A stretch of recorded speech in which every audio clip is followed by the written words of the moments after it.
All right, today I have a Chevy Silverado and I'm going to be showing you how to fold the seats in the Chevy Silverado, the rear seats in the Chevy Silverado, so you have more space to put things. All right, so I'm going to show you how to do that.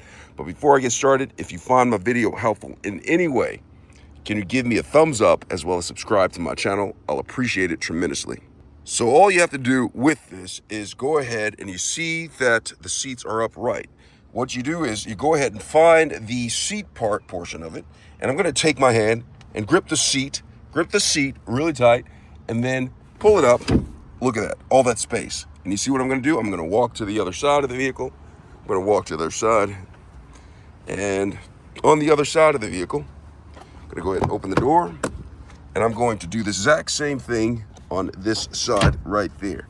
Look at that. That's all I had to do, and have all of this space right here where I can place things inside of the rear of the Chevy Silverado.